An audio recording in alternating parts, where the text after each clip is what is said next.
Cuthbert. Margaret is one of Scotland's most eminent independent economists and has been highly critical of the lack of statistical awareness and information given by the SNP on the current running of the Scottish Government.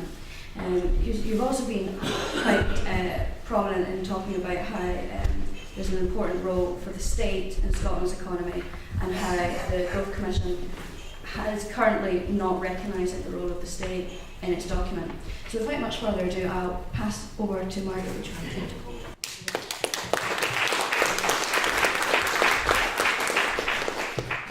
I might have to sit down in a few minutes because my balance is not the best. Anyway, oh good. Now what I want really to talk about today is the report itself, and only one part of it. And what one of its remits was to make recommendations for policy on measures to boost economic growth and improve Scotland's public finances.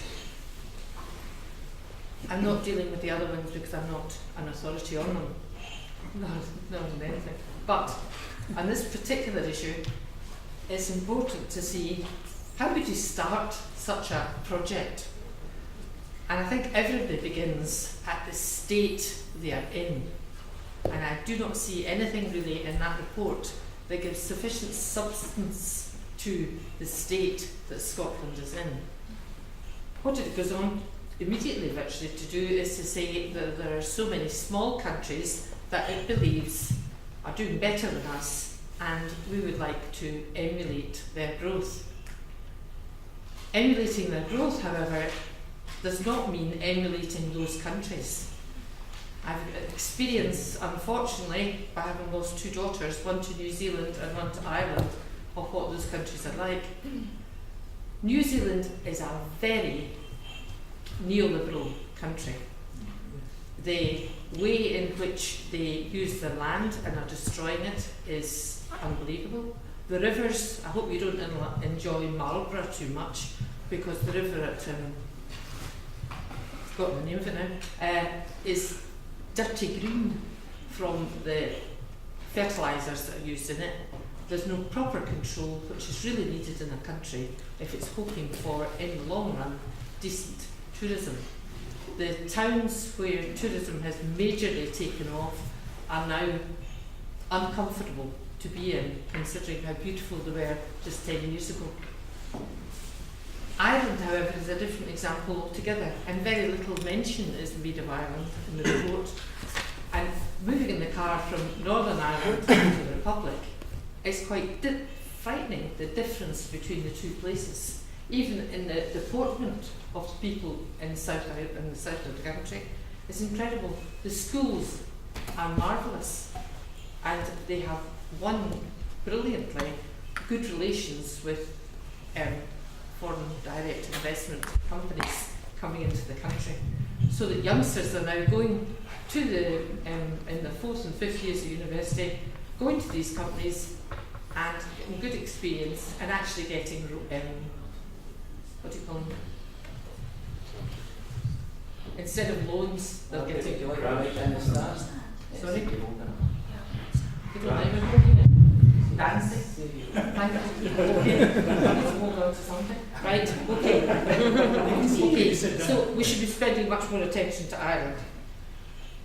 And although I'm not covering currency and financial stability, they haven't looked at all at Iceland. And Iceland in 2008 was in the same perilous position as us, but it managed to split its ordinary banking from the gambling side of banking, and it did very well. Okay, one of the things, just to give you one example that they didn't bother to look at in any detail, and it's absolutely essential, is poverty. Well, you'll be very ready, that's grand. Okay, look at this here. Weekly household income after housing costs of the lowest 10% group in Scotland only rose from £133 to £183 a week.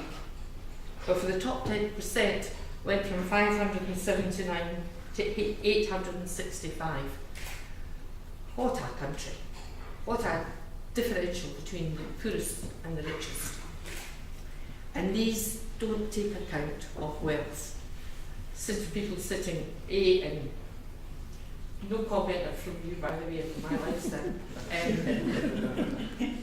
Nice houses in Morningside, ISIS, NSI, bank balances, shares. The difference in our estate is disgusting. I see nothing in this report that would indicate that that type of problem is being tackled. They come up with a series of findings. We can do this, we can do that. And my husband can get up in the morning and do the washing and hanging out and out the bins and right, okay. We'll not go further. Yes. Okay, so what do we got about the recommendations? As well as there being no indication at all about the dreadful disadvantages that there are for poor people in Scotland, they have made no comment at all about the different sectors. One of our main growth sectors is gambling. Retail trade was mentioned the other day as being a great sector. Is that going to really help our economy benefit as we spend the money? Because that money is probably coming from debt. They mentioned the desirable growth sectors as being trade, and I've written extensively actually on that subject. They can't determine real growth in trade because they just do it in money prices. So if there's massive inflation, of course, the trade figures look as if they're doing brilliantly.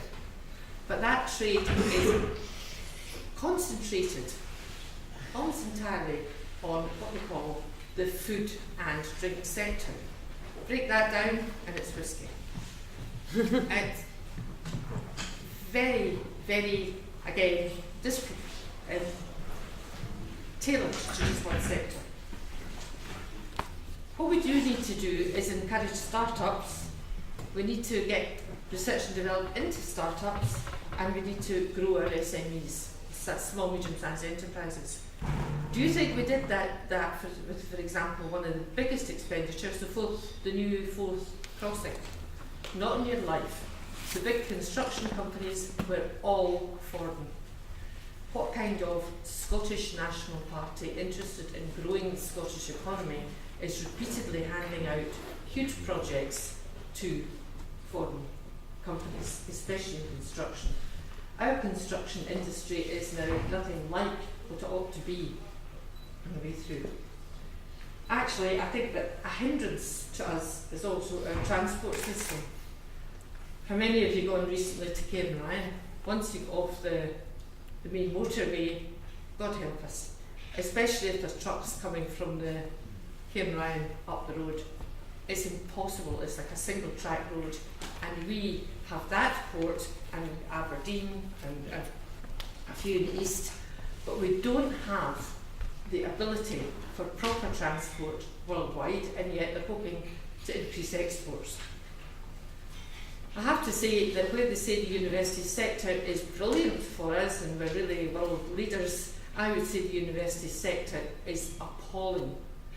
There are some subjects there where students are unlikely to get jobs, but don't worry, Margaret Cuthbert can't find out about that because they don't hold decent figures on Scottish youngsters getting graduate level jobs in Scotland, and that is important to us. We really need a big increase in technical colleges. We've got far too few people with the ability to start up companies making things. That sounds very old-fashioned, but it's not. Okay? One thing they've done that seems to be positive is they've finally given up that we have our own currency or that we should be part of the UK monetary union. We'll just use the pound. That needs further development. Okay? They go on to say about their tax policies and they're trying to get equitable growth, but we don't have control over VAT. Taxes on individuals are not income tax or corporation tax. They didn't cover the tax on wealth. The land wasn't considered at all, and we're the most unequal country in the world, in Europe, for land ownership.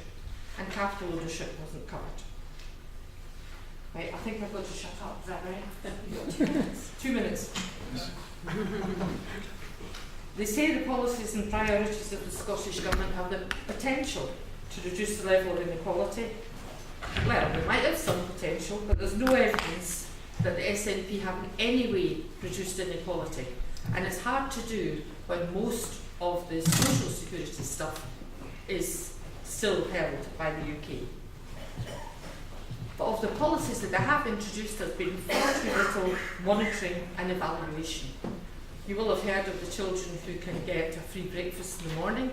That's fantastic for both parents who are out working. Drop the child at school at 8 o'clock, go and work for the day, and you get free childcare for the next hour. The child who is bringing himself or herself out of bed isn't getting into school till 9 o'clock and the breakfast is finished. And I've had that actually from schools in Dunbartonshire.